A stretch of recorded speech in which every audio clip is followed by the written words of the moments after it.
बिस्मिल्लाहिर्रहमानिर्रहीम। Open institute of calligraphy and fine arts जलम की जानिब से मैं हूं नवीद अख्तर उपल। डियर स्टूडेंट्स, तमाम देखने वालों को मेरी तरफ से अस्सलाम वालेकुम। उर्दू लिखना पढ़ना सीखें, उर्दू ज़ीरो से सबक नंबर 4 के साथ आज हम इस वीडियो का आगाज़ करेंगे और इस वीडियो में हम सीखेंगे हरूफ की छोटी अशकाल। हरूफ की छोटी अशकाल सीखना नहायत ज़रूरी है। उसकी वजह यह है कि जब आप छोटी शक्ल को बनाना सीख जाएंगे तो फिर आप हर एक हरफ को दूसरे हरफ के साथ बआसानी आप जोड़ सकेंगे। अब छोटी अशकाल जो है ये उर्दू में ये मुख्तलिफ़ किस्म की अशकाल होती हैं और हर एक हरफ की मुख्तलिफ़ शक्ल होती है। इस वजह से इसमें थोड़ी सी दिक्कत आपको ये पेश आने वाली होती है कि आपको समझ नहीं आती कि हमने कौन सी शक्ल इस्तेमाल करनी है। ठीक है, तो अब यह है कि छोटी शक्ल में सबसे पहले हम देखते हैं कि अलिफ़ की कौन सी शक्ल होती है। तो अलिफ़ की एक शक्ल होती है कि आप सिंगल अलिफ़ बनाते हैं ऊपर से नीचे को, और एक शक्ल होती है कि जब आप नीचे से ऊपर को जाते हैं तो उस वक़्त ये देखें, ये साथ ये थोड़ी सी गोलाई प्याला नुमा जोड़ इसे कहते हैं, ये साथ लगता है और अलिफ़ को आप नीचे से ऊपर की तरफ लेके जाते हैं। तो अलिफ़ बज़ाते ख़ुद जो है इसकी सिर्फ़ एक ही शक्ल होती है, यानी कि बिल्कुल सीधी लाइन। अब देखें कि ये बेलिफ बा वाली जो शक्ल है ये किस किस हरफ के साथ लगेगी। ये इसको हम लगाएंगे काफ और गाफ के साथ भी लगाएंगे, ठीक है। और इसी तरीके से हम बे दाल बद के साथ भी लगाएंगे, बे लाम बल के साथ भी लगाएंगे, बे नून बन के साथ भी लगाएंगे। जब बे को बे के साथ जोड़ते हैं तो फिर भी आप इसी शक्ल का इस्तेमाल करेंगे, जैसे बे या बे की फैमिली के साथ, जैसे यहाँ पे हम बत लिख देते हैं तो ये देखें ये शक्ल इस्तेमाल हो रही है, ठीक है। तो यहाँ पे कौन सी शक्ल है, प्याला नुमा जोड़ी से कहते हैं, ये शक्ल इस्तेमाल होगी। उसके बाद अगली शक्ल है कि बे की अगर आप इसको तिरछी लाइन करके बनाते हैं तो ये शक्ल भी आपने बच्चों को ज़रूर प्रैक्टिस करवानी है। तो इसकी प्रैक्टिस करने का ये तरीका होगा कि सिंपल ये तिरछी लाइन बनवानी है और साथ बे का नुक्ता लगा देना है।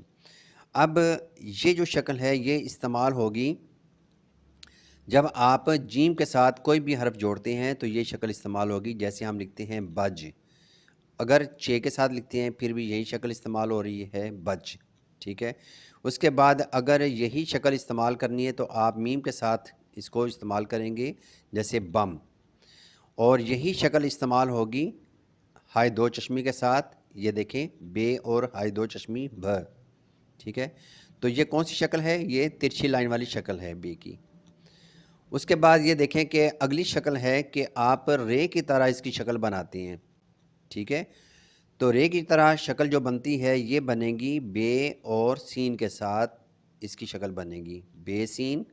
इसी तरह बे और शीन, बे और स्वाद, इसके साथ भी यही शक्ल लग रही है, ज़्वाद के साथ भी यही लगेगी। बे और तोए, इसके साथ भी यही शक्ल लग रही है। बे और आइन के साथ भी यही शक्ल लगेगी। ये देखें आगे की तरफ जा रहे हैं, यहाँ पे आइन का सर बनाया और फिर इसको कंप्लीट कर दिया। बे और फे के साथ भी यही शक्ल लग रही है। बे और क़ाफ के साथ भी यही शक्ल लगेगी, ये देखें रे की तरह बन रही है। उसके बाद है कि अगर आप वाव के साथ लिखाते हैं तो यही शक्ल लगेगी, ठीक है। तो ये शक्ल लगेगी जो कि रे की तरह की है। उसके बाद अगली बे की शक्ल है, ये देखें ये छोटी ब्रैकेट जैसे आप बनाते हैं, ठीक है। ये बे की शक्ल है और ये किसके साथ लगेगी, जब आप छोटी याय के साथ बे को जोड़ते हैं तो आप यूँ बनाएंगे बे छोटी ए बी, इसी तरह पे छोटी ए पी, ते छोटी ए ती, टे छोटी ए टी, से छोटी ए सी। और आगे आप जंप करके चले जाएं फे पे, तो फे छोटी ए फ़ी, क़ाफ छोटी ए की, काफ छोटी ए की, गाफ छोटी ए गी, लाम छोटी ए ली। तो ये देखें ये वाली शक्ल बनेगी और ये छोटी याय के साथ इसका इस्तेमाल करेंगे। यहाँ पे मैं एक और चीज़ ब्रीफ कर दूँ कि ये जो शक्ल है तिरछी लाइन वाली, ये हे के साथ भी लगती है। कौन सी हे, ये जो गोल हे होती है, गोल हे, ये जब किसी हरफ के एंड पे आती है तो उस वक़्त ये शक्ल लगेगी इसकी। यहाँ पे देखें तिरछी लाइन करके, यहाँ से आपने मद की तरह इसकी शक्ल बनानी है। तो इसको हम यहीं पे लिखते हैं, क्योंकि इसमें तिरछी लाइन आ रही है तो इसमें भी ये तिरछी लाइन आ रही है, ठीक है। अगर इसको आप अलग करना चाहते हैं तो फिर आप अपनी मर्ज़ी से इसको अलग भी कर सकते हैं। यानी कि इसकी शक्लें कितनी बन रही हैं, बे की एक शक्ल ये है, ठीक है, प्याला नुमा, एक है तिरछी लाइन वाली, और एक है रे वाली शेप, और इसी तरह ये है छोटी ब्रैकेट वाली, और ये है फिर मद वाली। तो ये तकरीबन बनती हैं 1 2 3 4 5, ये 5 शक्लें बनती हैं। तो इस तरीके से आप इसको लगा सकते हैं। अभी देखें कि यहाँ पे अगर मैं जीम को हे के साथ जोड़ता हूँ तो यहाँ पे भी हम मद की ही शक्ल बना रहे हैं। ये जीम को शुरू में जब बनाते हैं तो जीम का सर बनाएंगे इस तरीके से और साथ तिरछी लाइन बना देंगे। तो ये छोटी शक्ल की जो है ना आपने खूब प्रैक्टिस करनी है। इस तरीके से आप करते जाएंगे, जीम साथ तिरछी लाइन, जीम का सर बनाया साथ तिरछी लाइन। उसके बाद अगली शक्ल है, हम आते हैं जीम की पूरी फैमिली के साथ, तो इसी तरह चलेंगे। और उसके बाद है कि अगर जीम दरमियान में आती है तो उस वक्त इसकी शक्ल यूँ चेंज हो जाएगी। इसके शुरू में भी जोड़ लगेगा और दरमियान में सीधी लाइन कर देंगे और फिर ये तिरछी लाइन बनाएंगे, ठीक है, इस तरीके से। ये देखें, ये जीम की शक्ल है जो कि दरमियान में आ रही है, ठीक है। अब जीम की जो शक्ल है इसको आपने दरमियान में से इस तरीके से नहीं बनाना, बल्कि ये सीधी लाइन बनेगी। यहाँ पे ये मिस्टेक है और ये बिल्कुल ठीक है। उसके बाद अगली शक्ल है कि सीन को वो किस तरीके से बनाएंगे। सीन के 3 दंदाने बनाएंगे साथ तिरछी लाइन। तो इसी तरीके से आपने प्रैक्टिस करते जाना है, और शीन की प्रैक्टिस करेंगे तो ऊपर आपने शीन के नुक्ते लगाते जाना है। उसके बाद है स्वाद। स्वाद का सारा बनाना ठीक आना चाहिए आपको, साथ ये तिरछी लाइन बना के। तो ये छोटी शक्ल जो है ना वो आपने बनानी है स्वाद की। तो इसकी आपने प्रैक्टिस खूब करनी है स्वाद के सर की। उसके बाद है कि तोय अगर आप लिखते हैं, तोय बनाया साथ यूँ तिरछी लाइन बना देनी है। तो ये भी छोटी शक्ल है, और ये कहीं पे भी तोय बनेगा तो ये पूरी का पूरा आपने बनाना है, ठीक है। इसी तरीके से दरमियान में भी, एंड पे भी इसी तरीके से बनेगा। आयन की शक्ल है, आयन का सर बनाना है, साथ तिरछी लाइन बना देंगे जैसे हमज़ा बनाते हैं। तो इसी तरीके से आपने बिल्कुल लाइन के करीब इसकी प्रैक्टिस करते जाना है, एन गैन की। उसके बाद है फ़े की आपने यहाँ पे देखें सर बनाना है, और साथ जैसे वाव लिखते हैं इस तरीके से आपने बनाते जाना है। या फिर आप पेश की तरह भी बना सकते हैं, यहाँ पे तिरछी लाइन का इजाफा कर दें। फ़े और काफ दोनों के लिए इसी तरह बनेगा। फिर काफ की शक्ल है, काफ जो है ये बिल्कुल सीधा, साथ आपने थोड़ा सा तिरछा करके इसके ऊपर आपने काफ की कश लगा देनी है। इसी तरह आपने गाफ को भी लिखना है।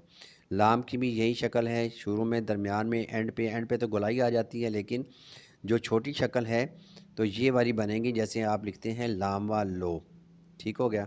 उसके बाद है मीम। तो मीम को आपने उल्टा करके बनाना है इस तरीके से। तो ये मीम की जो शक्ल है, छोटी शक्ल, ये बनेगी इस तरीके से, ठीक है।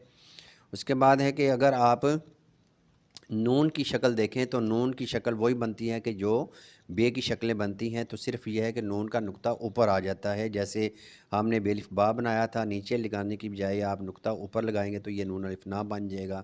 इसी तरह अगर आप जीम के साथ नून को लगाते हैं या चे के साथ लगाते हैं तो नून का नुक्ता सिर्फ ऊपर आ गया है, ठीक है। इसी तरह नून व नो बन गया है। ये वाली शक्ल भी देखें, वो ये नून छोटी नी बनाते हैं तो ये शक्ल बन रही है, ठीक है। उसके बाद नून और हे बनाते हैं तो नून ऊपर लगा दें, ठीक है, नुक्ता ऊपर लगा दें तो ना बन जाता है। तो नून की भी ये शक्लें बनती हैं जो कि बे में बनती है। उसके बाद है कि अगर आप वाव की देखें तो वाव की एक ही शक्ल होती है, ठीक है। और हे की जो शक्ल है, इसकी जो छोटी अशकाल हैं उसमें एक तो आती है शुरू में, ये शक्ल बनती है, ठीक है, और एक ये शक्ल बनती है, और एक शक्ल दरमियान वाली बनती है इस तरीके से कि ये तिरछी लाइन बना के इसके ऊपर वापस जाके वापस आएँ और नीचे से ये सिंबल बना दें, ठीक है। तो ये हे की शक्ल है जो कि दरमियान में आती है। फिर एंड पे जो शक्ल बनती है, जैसे मैंने ऊपर बता दिया है कि आप जैसे आप मद बनाते हैं तो ये हे की शक्ल बनती है। एंड पे अगर आप हे को लिखते हैं तो इस तरीके से बनाएंगे, हे की शक्ल यूँ बनेगी, ठीक है। तो ये शक्लें हैं। और अगर सिंगल शक्ल इसकी देखें तो ये गोल हे होती है, इसके कान आपने बाहर निकालने होती हैं। तो ये हरूफ की मुख्तलिफ़ शक्लें हैं। उसके बाद है हाई दो चश्मी की सिंगल जो शक्ल है वो ये है। अगर इसके शुरू में कोई हर्फ आता है, जैसे थ बनता है, तो फिर आपने इसके साथ ये शोशा बना के फिर हाई दो चश्मी को बनाना होता है। इसी तरह झ की शक्ल है तो जीम बना के जीम के सर से बाहर निकलें और ये झ की शक्ल बनती है और ये बनती है छ की, ये बनती है ख, ये बनती है घ। ठीक है, तो ये शक्लें बनती हैं। उम्मीद करता हूँ कि ये वीडियो आपको इंशाल्लाह बहुत फ़ायदा देगी। तो अगर ये वीडियो आपको पसंद आए, इसको ज़रूर लाइक करें और शेयर करें, तो मेरे चैनल को ज़रूर सब्सक्राइब करें। इंशाल्लाह नई वीडियो के साथ मैं दोबारा हाज़िर होऊंगा। इजाज़त चाहूँगा। अल्लाह हाफ़िज़। अस्सलामु अलैकुम।